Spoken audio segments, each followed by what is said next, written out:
fiancé Hugh, a psychologist, fell in love with his patient Daniela. Without hesitation, I reported their relationship to the hospital. Hugh was punished. Daniela also committed suicide due to depression. And I, too, faced Hugh's wrath. Being pushed down the stairs. Falling in love with Daniela was my mistake. But how dare you drive her to death? Rewind. I have been reborn. I hear the 18-year-old Hugh and Daniela exchanging voice messages. He simply clarifies, his tone affectionate. Grace is just my neighbor. It's you I love, my little rose. Separated by a door. In my hand, I clutch Hugh's cancer diagnosis.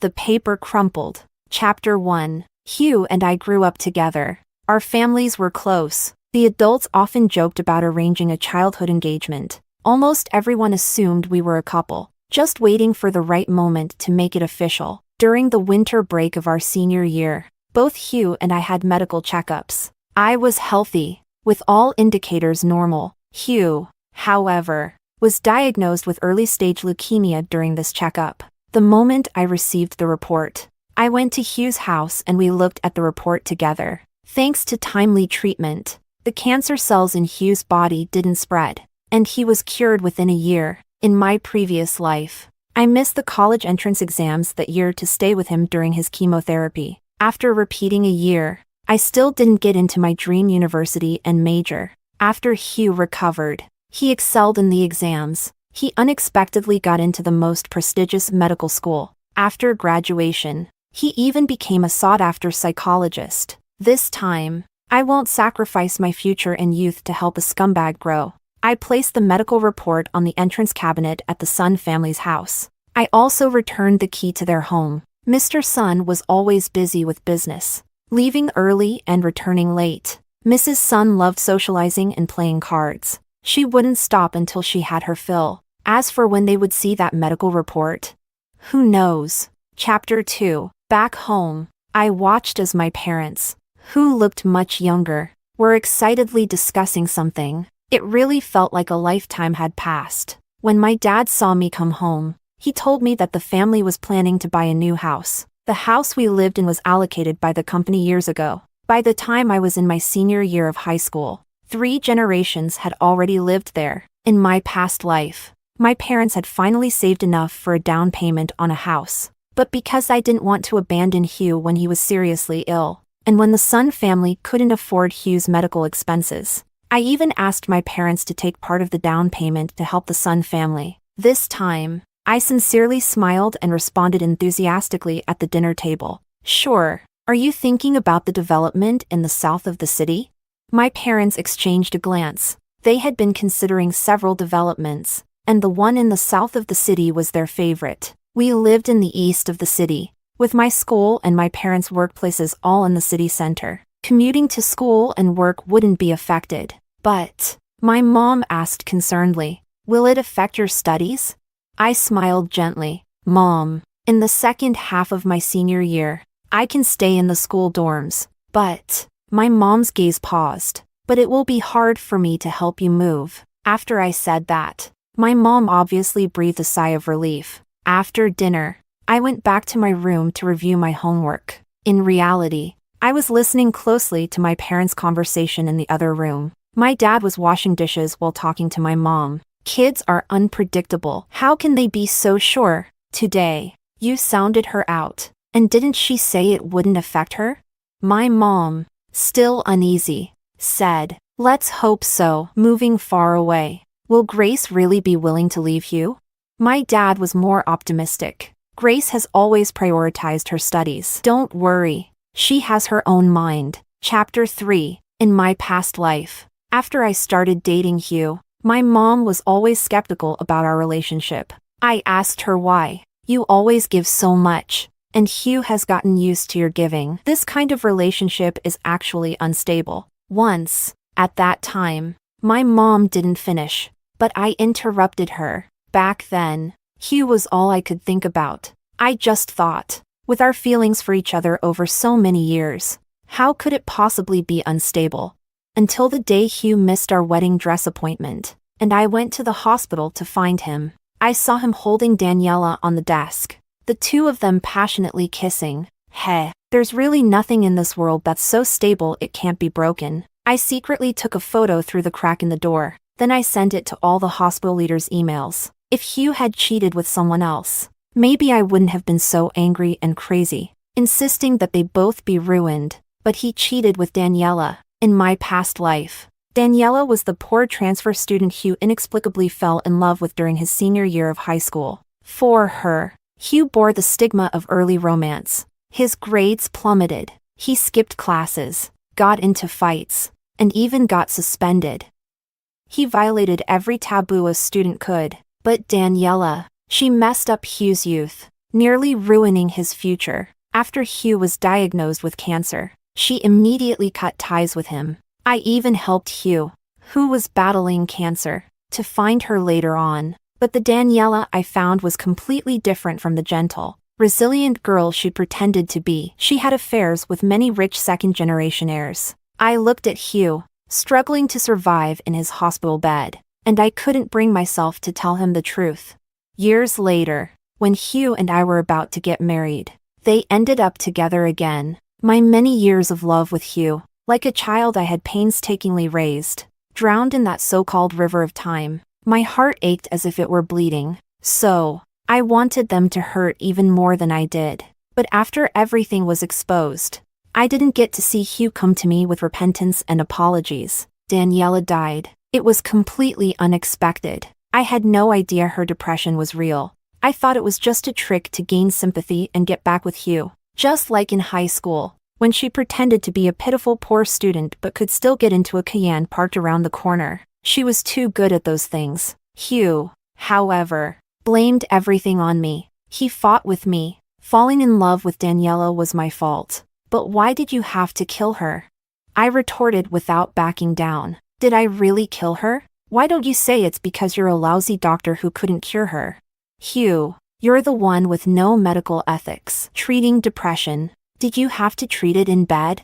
You have a fiancé, and she knew you were getting married. You both made the mistake first. So why put all the blame on me? Hugh laughed and cried, on the brink of a mental breakdown. But it didn't stop him from pushing me right out the window. Chapter 4. The sudden sensation of free-falling from a great height. It all overlapped with what happened in my dreams. I screamed in shock. My parents heard me and immediately rushed into my room to comfort me. Grace, what's wrong? Don't be afraid. It's just a dream. Just a dream? I looked up, saw my concerned parents in front of me, and wiped the sweat from my forehead. Mom, Dad, can we move out sooner? My parents exchanged glances and agreed. After my rebirth, I had two small goals. First, wait for Hugh to die. Second, make sure he dies far away. Chapter 5. Before the new semester started, I stayed home and didn't go out. Hugh texted and called me, but I just looked and didn't reply. I also muted all group chats related to him, since his family lived just upstairs from mine. He came looking for me several times, but either I didn't answer the door, or my parents brushed him off. Hugh was confused. In the past, I always made him the center of my life, revolving around him. My sudden disappearance was something he wasn't used to. But soon, his life was filled by Daniela. On social media, he started posting about picking vegetables in the countryside at dawn, taking pictures of the morning light and sunrise on a little cart carrying the vegetables, and sharing amusing stories from the market. At such a critical moment in our senior year, he had the leisure to travel from his home in the city center to Daniela's house in the countryside to help out, while all the students were burning the midnight oil, preparing for the college entrance exam. He was basking in the morning sun in the countryside, sweating in the fields. My eyes were red from exhaustion, reviewing endless practice tests, trying to claw back every precious point. He was haggling with customers at the market, passionately discussing the price of a pound of vegetables. His posts on social media revealed a shift in his mindset. The days when he didn't have to worry about life and could focus on studying, he now found boring, stifling, and suffocating. But the buying and selling at the market, to him, was vibrant, full of passion, and filled with the essence of life. I couldn't quite tell if it was Daniela's charm or if Hugh's cancer had muddled his brain. He blocked his parents and teachers from seeing his social media, but he shared everything openly with his classmates and friends. His close friends couldn't just stand by and watch him lose his mind. They tried to talk sense into him, only to be persuaded by him to buy a few more pounds of vegetables before leaving. They had no choice but to seek help from the teachers, Hugh's parents, and even me, hoping we could talk some sense into him. Chapter 6. My high school deskmate, Melissa, who used to be the biggest supporter of me and Hugh as a couple, called me, sounding like she was about to explode. "What's going on with you and Hugh? How did he turn into a heartless Don Juan over just one winter break? Messing around with other girls?" I couldn't help but laugh. "Don't laugh. Did Hugh break up with you?" I told Melissa about Hugh's confession to Daniela. Hugh and I grew up together as neighbors, so we might have seemed close, but he never confessed to me, and I never said I liked him. "Melissa, we were never together, so there's no breakup to talk about." Melissa paused for a moment, then launched into a tirade. "What a jerk Hugh is. He even remembers your period and brings you heat pads and ginger tea. How is that just being neighbors?" When we split into science and liberal arts classes, Hugh was better at science, but he chose liberal arts just to be with you. He even had a huge fight with the homeroom teacher in the office, and it was only because you gave in that you both ended up in the science class. During holidays, when haven't you helped him prepare gifts? And he always returned the favor. The only thing missing between you two was a confession. How did it come to this? I listened quietly as Melissa recounted everything. In the end, my heart tightened. Was it really just a confession we were missing? In my past life, I received that confession at Hugh's hospital bed. When Hugh saw me, exhausted and asleep by his bedside, he couldn't help but stroke my hair and softly said those words. "Grace, I like you." Such a beautiful promise. But it was because we were too young. What I thought was unwavering love, in reality, it was just Hugh feeling pity or gratitude toward me. I could do everything in my power to save Hugh's life, but Hugh could also, because of Daniela's death, easily take mine. Who really loved who with unwavering devotion? Isn't the answer obvious? Melissa. Hugh is just one person. How could he be more important than the college entrance exam? Melissa's family had money. Even if she didn't do well on the college entrance exam, she could still be sent abroad to study, so she could ship couples without any pressure. But I couldn't. Melissa, being her cheerful self, didn't dwell on it. Screw that jerk. When we get to college, Grace, you'll have your pick of handsome guys. I laughed it off, not taking it seriously. I had already wasted too much for a relationship that wasn't worth it. Now, it was time for me to start reclaiming my life. Chapter 7. That night, we were having dinner at home. Suddenly, we heard loud arguments and the sound of things being smashed coming from upstairs at Hugh's place. My dad stood up. He and Mr. Sun, Hugh's father, had once worked together. Hearing the commotion, his first instinct was to go up and try to mediate. My mom frowned and told him to wait. My parents exchanged a glance and then looked at me. I calmly said, "Dad, they're all worked up right now. Why don't you wait a bit before going?" My dad hesitated for a moment, then sat back down. My mom said quietly, "The neighbors are all talking about it. Hugh's been going out to help a girl sell vegetables, and someone familiar saw him and told his parents." My dad picked up his chopsticks again. "Oh, so that's what it was." Since it didn't concern our family, there was no need to get involved. But after dinner, to our surprise, Mrs. Sun showed up at our door, leading Hugh, who had a bruised and swollen face. My parents were both taken aback, but they couldn't just turn them away. My mom was pulled to the sofa by Mrs. Sun, who started pouring out her grievances.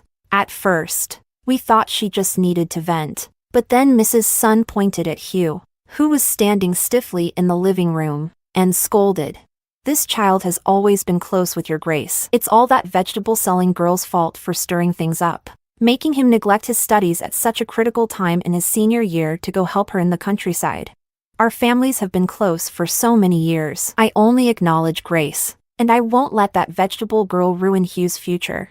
It's Hugh who's wronged Grace. You need to bring Grace out here, and Hugh must apologize to her." Mrs. Sun's words were jumbled and contradictory, but her intention was clear. She wanted to tie me and Hugh together. My mom gently removed Mrs. Sun's hand. You're just too upset right now. Who is this vegetable girl? What's her relationship with Hugh? And what does this have to do with Grace? My dad quickly added. Grace hasn't even left the house all winter break and hasn't seen Hugh at all. Isn't that right? Hugh, who had been singled out, looked sullen and proud as he said, Mom, stop wasting your breath. I only like Daniela. Grace and I have nothing to do with each other. My mom chuckled softly. Mrs. Sun, did you hear what Hugh just said? Who Hugh likes has nothing to do with Grace. The only relationship they have is that of classmates and neighbors. Nothing more. My dad also hardened his tone. They're in their senior year now. Why are you still thinking about who they're involved with? I need to have a talk with old Mr. Sun and see what he means by all this. Seeing Hugh ruin her plan and my parents not playing along, Mrs. Sun stopped crying, quickly pulling Hugh out of our house. She had come without telling Mr. Sun. If he found out, there would be another huge argument at home. As my dad closed the door, he called out, Don't come back again. After the door was shut, he turned to my mom and complained, We need to move out of here soon. Neighbors like this, who think they can barge in and treat our daughter as a backup plan just because of a few years of neighborly relations. They think Hugh is some treasure, and our daughter can't live without him? What nonsense. Chapter 8. The apartment complex in the south of the city was a second-hand property, but the previous owner had never lived there, so it was as good as new. The furniture and appliances were all in place, so it was almost like we were just moving in with our bags. On the day of the move, my dad hired a large truck to transport some important items. Our neighbors of many years kept asking why we were moving so suddenly. My dad laughed and said, Out with the old, in with the new. We were going to move eventually, so doing it now saves us some trouble. Mrs. Sun was hiding on her balcony, secretly watching us move. She didn't dare to show her face, afraid of attracting gossip. But then Hugh, with his bruised and swollen face, appeared. He looked anxious and worried as he asked, Grace, why is your family moving so quickly? I replied irritably, So that no one can treat me as a backup plan. He quickly explained, Grace, that was my mom's idea. I never thought. I cut him off. I was home that day, and I heard it all. Hugh, we have nothing to do with each other anymore. Hugh's lips turned pale. My words seemed to have the effect of a final verdict in court. Hugh and I had long since ceased to have any relationship. As we spoke, I caught sight of a thin figure peeking around the corner of the entrance to the complex. It was Daniela. I deliberately leaned closer, making it look like Hugh and I were standing close together, as if we couldn't bear to part. Hugh was still trying to salvage something. Grace, can we still be friends? I gave him a mocking smile. Hugh, don't think too highly of yourself. I don't even want to be neighbors with you. So why would I want to be friends? If it weren't for the fact that it's inconvenient to transfer schools in our senior year, I wouldn't want to see you again from now on. Just like you said, we have nothing to do with each other. I emphasized the words we. Hugh's face showed a hint of heartbreak. Look at that. After he casually reduced our more than 10 years of childhood friendship to being mere neighbors. Now that I was really distancing myself from his life as he wished, he suddenly started feeling nostalgic. How pathetic. My mom called out, Grace, it's time to go. Coming. I responded cheerfully and ran to my parents like a bird returning to its nest. It was only after being reborn that I truly understood the saying. The caged bird longs for its old forest, and the pond fish yearns for its deep abyss. No matter how fierce the storm outside, at least I still had a home. Chapter 9. After the truck was fully loaded, our family got into our car and waited for the property management to open the gate. As expected, I saw Daniela crying as she ran into Hugh's arms. This was during the busiest time of the day in the complex. Mrs. Sun had been watching everything from her window the whole time. How could she not see the vegetable-selling girl she despised, openly running to her son right outside their building to seduce him? It wasn't long before Mrs. Sun rushed downstairs, forcibly pulling the two apart, and then slapped Daniela across the face. The security guards, eager to watch the drama unfold. Took their time. My dad frowned and honked the horn. Hugh looked over. In the rearview mirror, I could see his confused and embarrassed expression. This shameful and awkward scene was witnessed by our entire family. As we drove away, the security guard even gave us a see you later gesture. My dad, his face flushed with embarrassment, said, "We've known each other for years. They probably feel it's unfair for our family, so they deliberately slowed down to make sure we saw the whole show." Pfft. I couldn't help but burst out laughing. Laughter is contagious. My mom and dad also couldn't hold back and started laughing, though it might not be kind. Deep down, I couldn't help but think, serves them right. Chapter 10. After being reborn, I had two small goals. First, wait for Hugh to die. Second, make sure he dies far away. Chapter 11. After we moved, my parents let me choose my room first, and I picked the one facing east. In the early morning, I could see the first ray of sunlight. It felt like a new beginning. The gentle sunlight dancing across my pages felt like playful little sprites. I had lived a whole life, and it had been a muddled one. Time was too precious for me now. With only a few months left before the college entrance exam, I asked my parents if they could help me find a one-on-one tutor. They didn't say much but were quietly relieved that the whole situation with Hugh hadn't affected me too much. They quickly found a suitable tutor through some connections. He was a sophomore from a prestigious university named Angelo. True to his name, he was a natural at science. Even the most tedious science subjects became clear and profound when he explained them. In my previous life, I had repeated a year. The college entrance exam had always been a source of regret and frustration for me. Even years later, I had nightmares many times, finding myself back in the exam room, staring at blank spaces on the big science questions. I was so nervous I couldn't breathe, trying to start writing, but nothing came out. The exam paper in the dream was blurry, and I couldn't understand a single word. When I woke up, I was filled with a painful urge to cry, but Hugh, lying next to me, would just sneer and say, "After all these years, you're still scared of the college entrance exam?" No comfort at all. He had already achieved success, so of course, he didn't care about my feelings. But I couldn't just let it go. Only then did I realize that what I feared most wasn't the exam itself, but the overwhelming sense of losing control over my own fate. Chapter 12. Winter break ended, and I returned to school. Melissa greeted me with concern, wrapping her arm around mine. "Grace, are you okay?" I was puzzled. Melissa explained. "Didn't you see the class group chat? An anonymous account posted a video on the campus confession wall." I watched the video on Melissa's phone. It showed Daniela going to your building, hugging Hugh, and then getting beaten by Mrs. Sun. Melissa continued, "The whole school is buzzing about it. They're saying that you and Hugh were childhood sweethearts. But somehow, Daniela, the little first-year White Lotus, managed to steal him away. Some people are even saying that you shot the video and that the anonymous account is you. They're all waiting to see how you'll win Hugh back." I frowned. This slander had splashed right onto me. Hugh and I were in the same class. I thought seeing him again would just be awkward, but it turned out trouble was finding its way to me. After class, the homeroom teacher gave the entire class a stern lecture from the podium. "This is the most critical time of your senior year. Can't you respect yourselves and others and stop with these ridiculous love dramas?"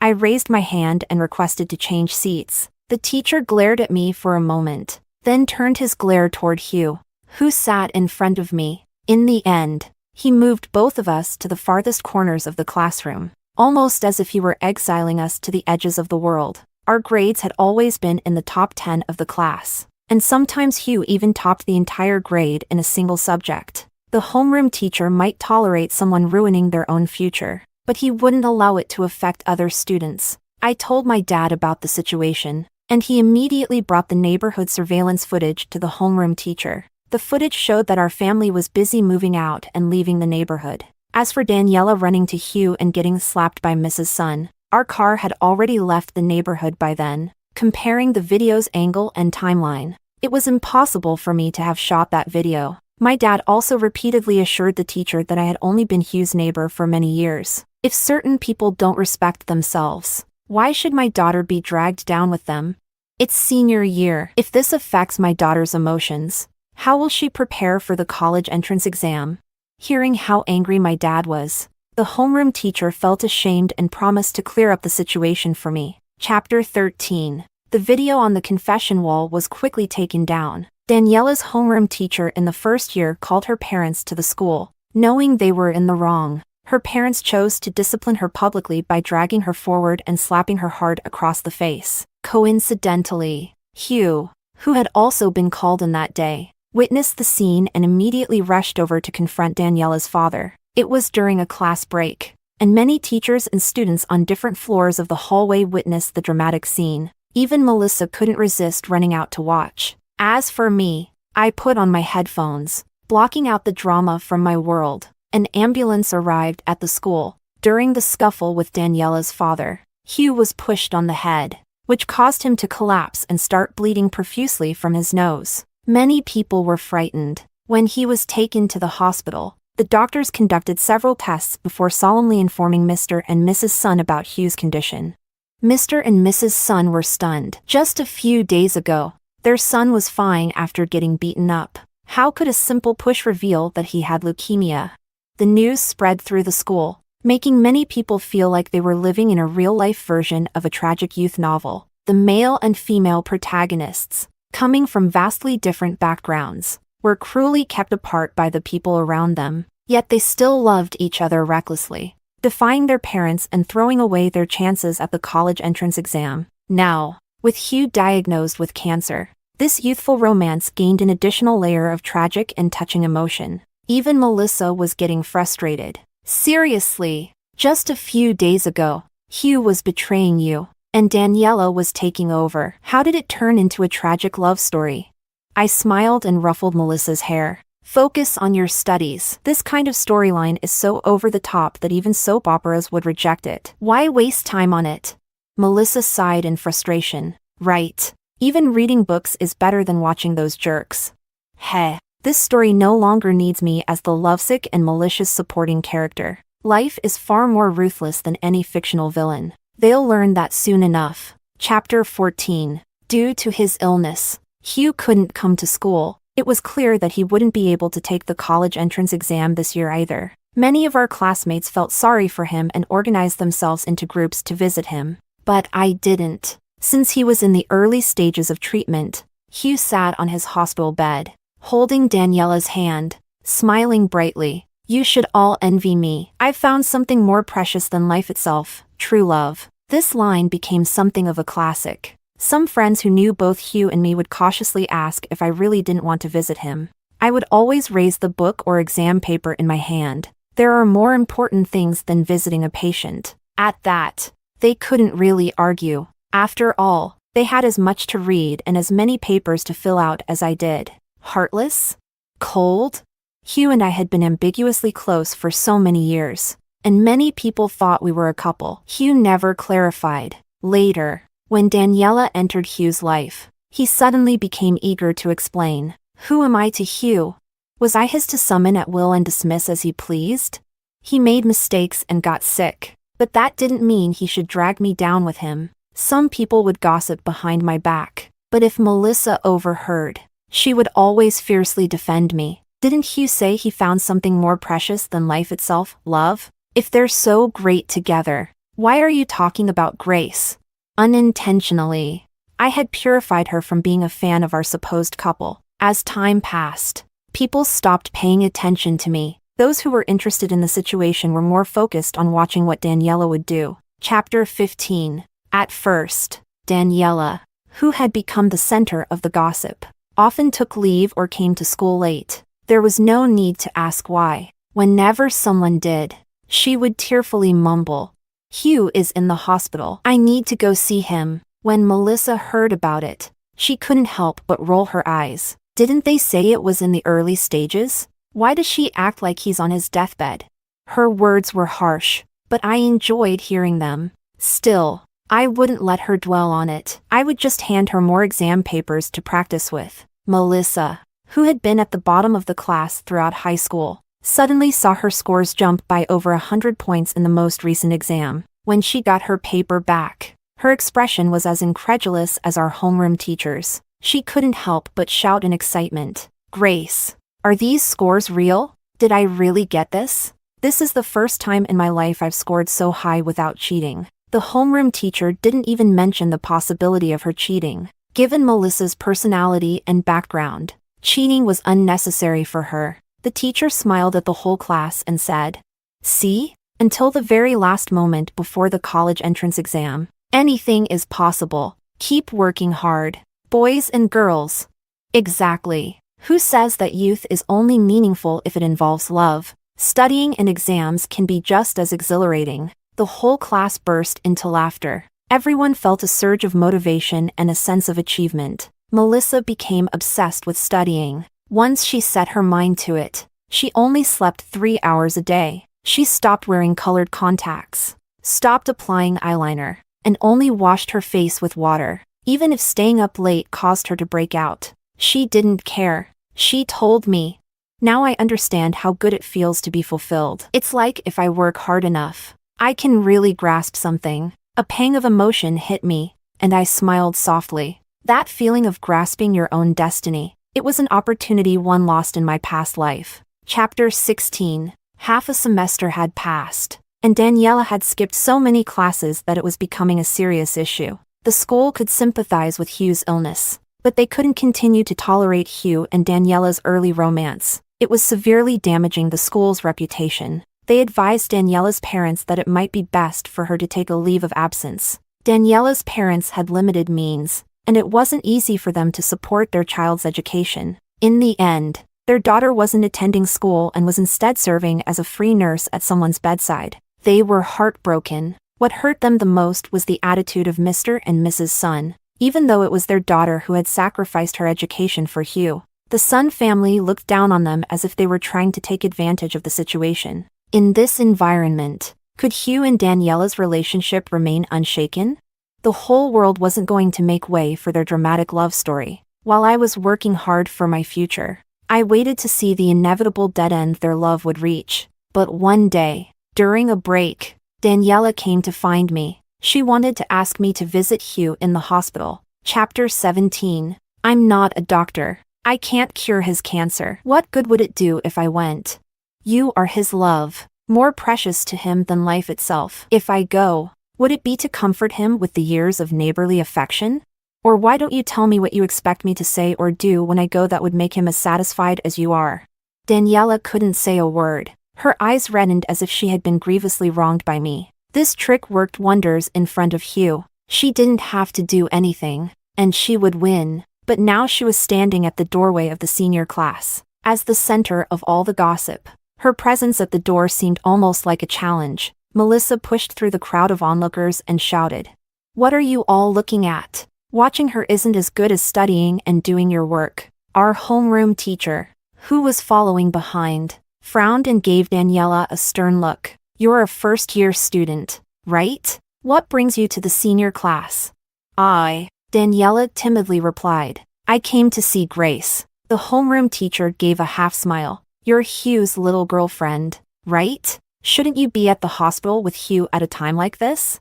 Daniela's pitiful face flushed red and then paled, only to turn red again. Everyone in the school knew about their tragic love story. What was there to deny? "I wanted to ask Grace to visit Hugh." The teacher cut her off. "Hugh is also my student, and I'm keeping an eye on his condition. His recent chemotherapy has been tough on him. He's lost all his hair and is feeling pretty miserable. Would it really be appropriate for us to visit him in that state?" Daniela tried to use moral blackmail, but the teacher skillfully deflected it. I found it amusing. Why did she think everyone else was too stupid to see through her little tricks? Had she gained so much confidence from manipulating Hugh? Seeing that she wouldn't give up, Melissa spoke up.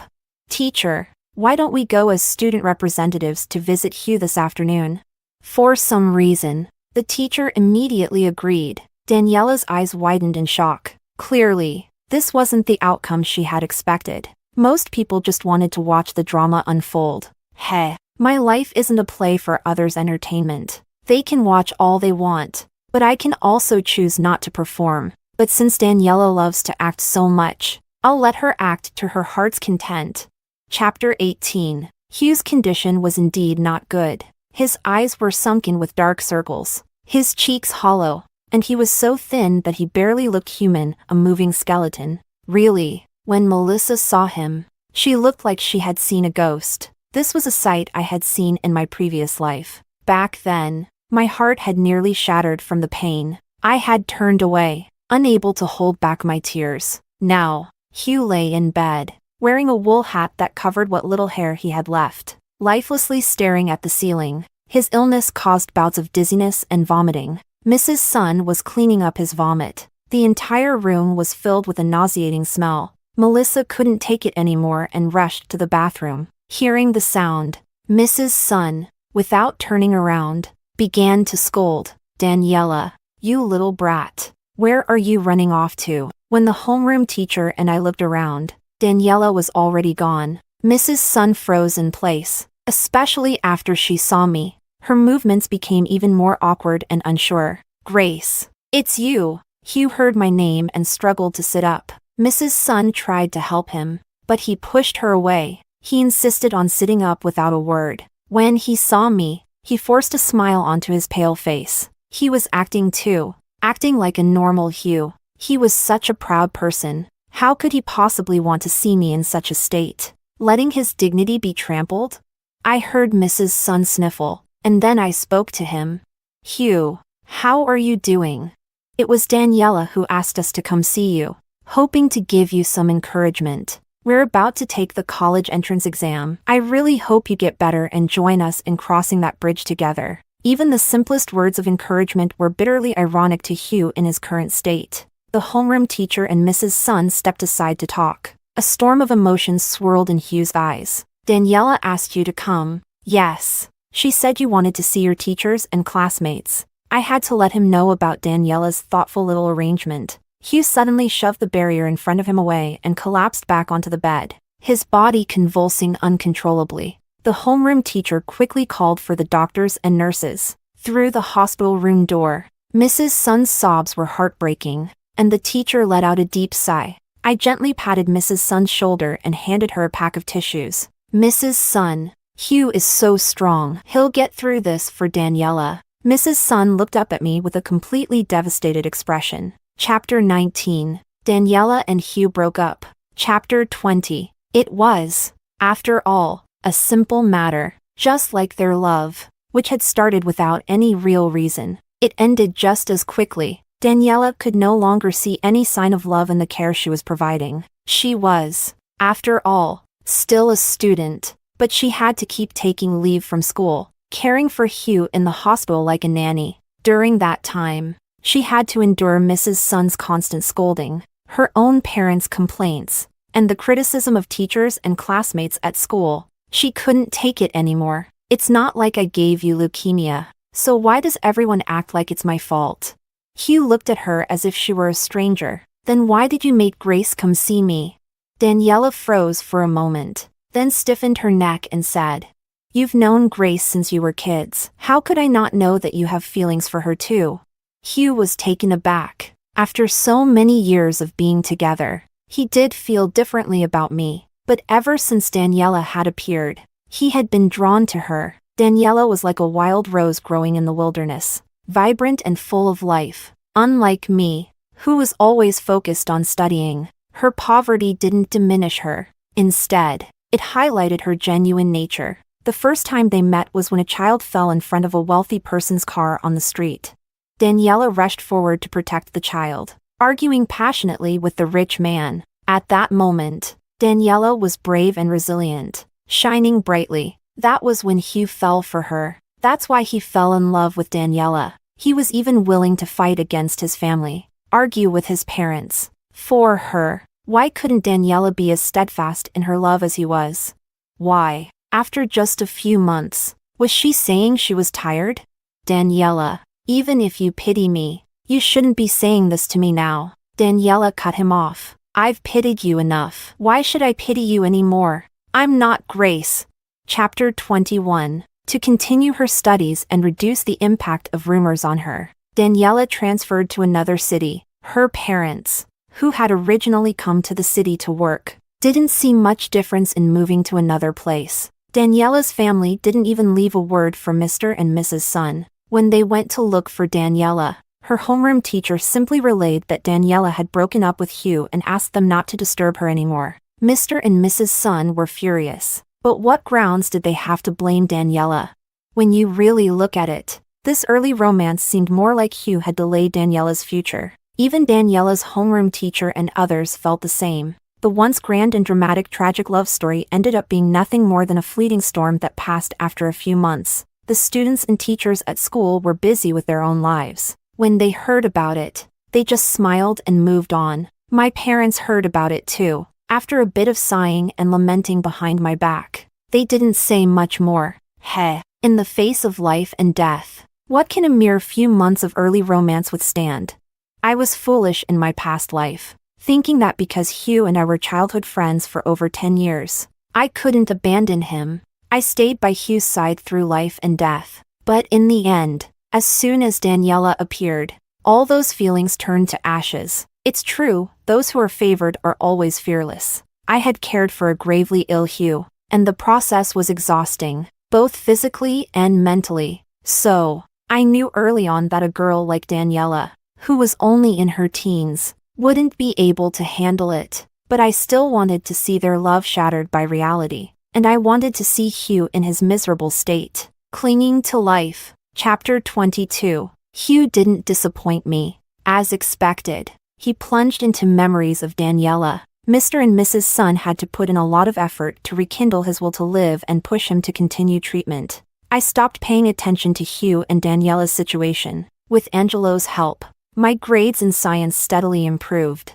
finally making up for my previous weaknesses. That June, I walked into the college entrance exam room. While waiting for the results, Melissa and I embarked on a whirlwind trip, visiting 3 cities in 7 days. In addition to experiencing the beauty of our country, we also stumbled upon some unexpected surprises. The exam results came out soon after. I got into the 211 university I had longed for in my past life. Melissa, making up for lost time, was accepted into a second-tier university. For most people, her achievement might not seem remarkable, but for Melissa's parents, it was a huge relief and a piece of fantastic news. Melissa declined the offer to study abroad and told her parents she wanted to repeat the year, aiming to get into the same university as me next year. Melissa's parents, of course, supported her decision. Chapter 23. After my first year at university started, I heard about Hugh again through Melissa.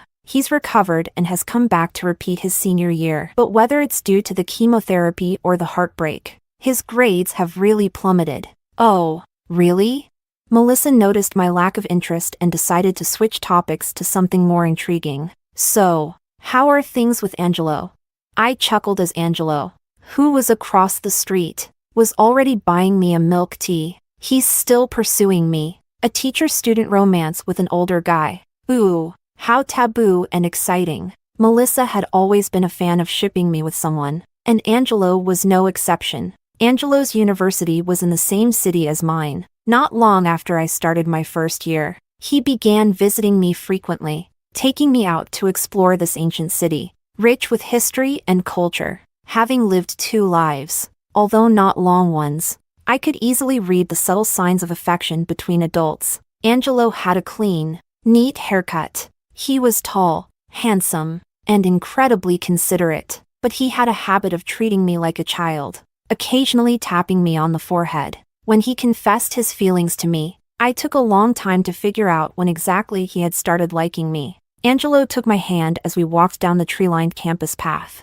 leaves crunching beneath our feet. Actually, we met when we were kids. I'm 2 years older than you, and we used to live in the same residential complex. I often played with you and the other kindergarten kids, playing games like tag. Then, when I started elementary school, my family moved away. I vaguely remembered having an older brother figure like that, but it was so long ago. Many families had moved out of the complex over the years. I only stayed close with Hugh, and our bond was the strongest.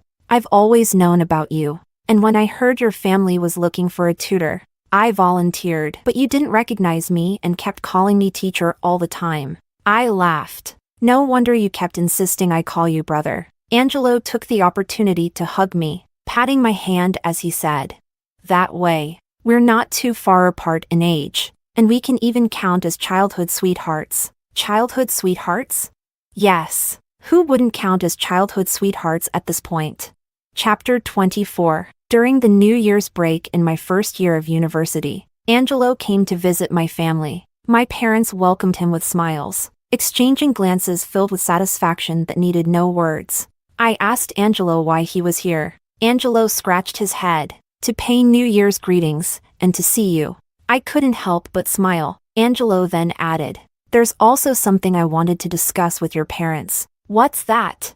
"Well, it's about getting their blessing." Just as I was about to tease Angelo, the doorbell rang. When my dad opened the door, his expression became a bit complicated. The next moment, Hugh walked in. He happened to catch me peeling an orange for Angelo. Mr. and Mrs. Sun, who were behind him, saw it too. The expressions on all three of their faces were quite a sight. I guess they had come to make amends. So I quickly found an excuse and left with Angelo. As my dad was closing the door, he made sure to tell the Sun family inside.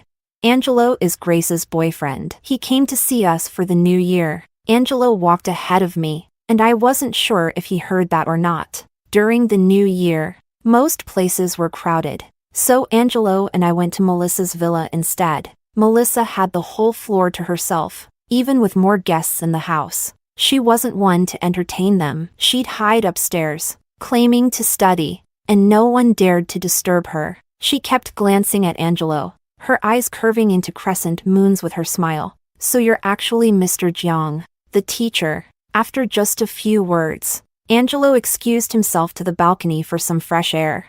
I could tell he was getting a little flustered. Melissa whispered to me, "He's so much better than Hugh."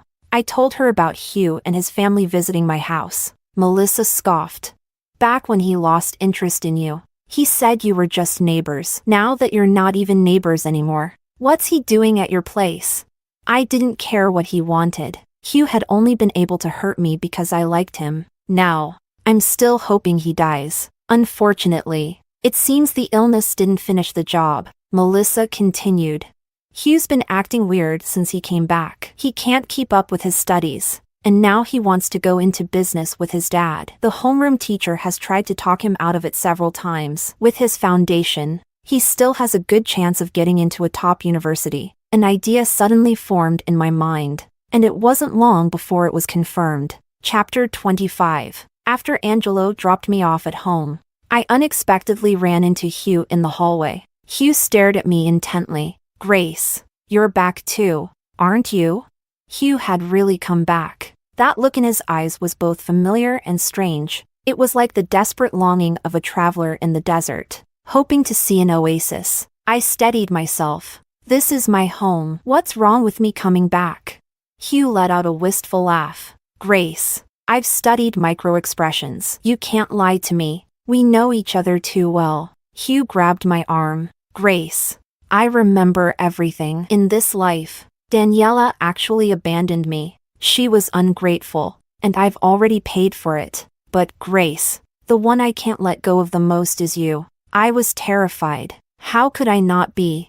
He was the one who pushed me down the stairs in my past life, the murderer. I took the chance to shake him off and ran frantically toward my front door. The door swung open, and the light from inside spilled out. It was my mom who had come out. Having heard the commotion, "Hugh, what are you doing?" I hid behind her. "My dad came out too. We've already made it clear to your parents today that you and Grace are absolutely impossible. Why are you still here?" Hugh didn't say anything, just looked at me with deep sorrow. I couldn't bear to look at him anymore. Hugh was taken away, forcibly, by his parents. My dad, disregarding years of friendship, issued a stern warning. "If Hugh dares to set foot in this neighborhood again, I'll have him sent straight to the police station." Mr. and Mrs. Sun, who had gone through so much to save Hugh, certainly didn't want his record tainted. In front of my parents, they even hit Hugh a few times, as if to vent their anger. My dad, mercilessly, told them to get lost. Chapter 26. I guess that Hugh must have returned while he was still undergoing treatment last year. But why did he come back? And after returning, why didn't he go straight to find Daniela? He hated me so much, blaming me for Daniela's death. So why did he now say that I was the one he couldn't let go of? No matter how many questions I had, they couldn't quell my fear of him. I had worked so hard to build a new life, to find a new love, to have a fresh start. If he wasn't willing to let me go, would I lose all of this? No. I absolutely wouldn't let that happen. Chapter 27. Hugh kept sending me WeChat messages, asking to meet and talk. What was there left for us to talk about? Hugh seemed to sense my reluctance. I owe you, and I need to repay that debt. I glanced at the message but still didn't reply. How could he ever repay the life he took from me? Late at night, in a state between sleep and wakefulness, it felt like I was back in my past life. There was a meticulously chosen Western restaurant, where without any prior notice, Hugh took out a ring and got down on one knee to propose to me. It was the moment I had waited for so many years to arrive. How could I have refused? After accepting Hugh's proposal, I was so emotional that I cried and ruined my makeup, forcing me to go to the restroom to fix it. There, I overheard a conversation between Hugh and someone else. One of the guests was a renowned doctor whom Hugh's hospital had recently brought in from abroad. Hugh was vying for a spot on a hospital project and needed the doctor's approval. So, he had chosen this restaurant, a favorite of the doctor's, and staged the proposal to leave a strong impression that he was responsible and stable. The dream I had waited so long for. It had come true, but it was all tainted by ulterior motives. Did Hugh truly love me? In my past life, I was only fooling myself. At least he's willing to marry me, to take the next step in life with me. But now, I'm with Angelo. The love I have now is nothing like the one-sided devotion I experienced in my past life. I can clearly see what true love is, love that is good for both people. Chapter 28. I agreed to meet with Hugh. He wanted to atone, and I gave him the chance. But with conditions. The meeting had to take place in another city. In that city, I had relatives who followed me discreetly, ensuring I wouldn't be taken advantage of. It was a flashy nightclub, filled with neon lights and loud music. Daniela, whom I hadn't seen in a long time, was there, wearing a revealing short skirt and dancing provocatively in the center of the dance floor. Her lace lingerie peeked out with every move, drawing cheers and whistles from the surrounding men. After her performance, she flitted through the crowd like a butterfly and finally settled on the lap of a rich playboy in one of the VIP booths. That playboy had taken her in as his mistress. She no longer went to school, nor did she sell vegetables. Now, she was a well-kept little rose. Hugh watched the scene with cold eyes. He recognized the playboy. It was the same man Daniela had argued with on the street back then. That dazzling Daniela had not only captivated Hugh but had also ensnared the playboy. Daniela's love for Hugh might have been genuine at first, but when had it turned into something else? I didn't know. Hugh and I knew each other too well. So well that I knew exactly how to make him feel the pain of 1,000 arrows piercing his heart. Living two lives hadn't taught Hugh patience. He grabbed a bottle of liquor and approached, but instead of smashing it over the playboy's head, he smashed it on Daniela's face. Chapter 29. Before the police took Hugh away, he said to me, in my past life, Daniela didn't commit suicide because of depression. She was pregnant and needed someone to be the father. When the playboy found out, he forced her to take pills and staged the suicide scene. When I found out, it was too late. I thought in this life I could start over with you. But then you came back too. You fear me, and you hate me. I can see it in your eyes. There's no way we could ever be together in this life. Grace, I'm repaying you with this life. I'm sorry. So it turns out Hugh wasn't as clever as I'd imagined. Despite being a psychologist, he had been easily fooled by Daniela's facade. I thought he truly loved Daniela. That's why he didn't mind her past or her abrupt departure all those years ago. I didn't expect things to be like this. In the end, it was the allure of that unattainable wild rose from his youth that had bewitched him. But now, Daniela was disfigured. The playboy might be rich, but it didn't mean he'd be willing to pay for her treatment. Daniela's parents insisted that Hugh must go to prison. Good. They didn't deserve a happy future anyway. Mr. and Mrs. Sun's hair turned gray overnight, but not long after, they got divorced. My dad said, old Sun had another family outside, with a child who's 7 or 8 years old. He stayed married only because of Hugh, but now, after Hugh finally recovered, he went and did something so foolish. My mom added, Mrs. Sun wasn't any better. To secure her future, she hired a young maid from the countryside to take care of Hugh, and she got pregnant. After Hugh recovered and was discharged from the hospital, Mrs. Sun went back to the countryside to force the girl to have an abortion. After Hugh was arrested, the poor maid's family had no money and caused a scene at our old neighborhood. That's how everything came to light. These were things I had no idea about in my past life when I was engaged to Hugh. No wonder Hugh had lashed out at Daniela so viciously. It was probably because he was utterly broken. His family had too many ugly truths. In this life, Hugh lost the career he was so proud of and the fame and fortune that were within his grasp.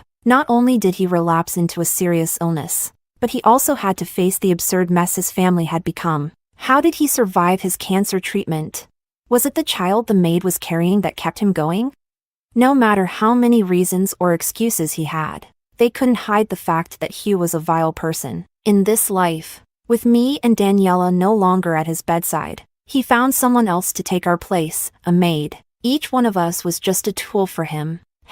Hugh was never worthy of my love, and he certainly wasn't worthy to love me. Chapter 30. 3 more years passed. I was about to graduate from my senior year, and Angelo had already graduated and moved to work at a major company in Beijing. Angelo called to update me. I've already rented a place. It's close to the university where you'll be taking your graduate exams. The area is surrounded by hudongs and historical sites. You can roam the streets as much as you like. His words warmed my heart. From studies and work to leisure and play, he had thought of everything for me. Angelo, why are you so good to me?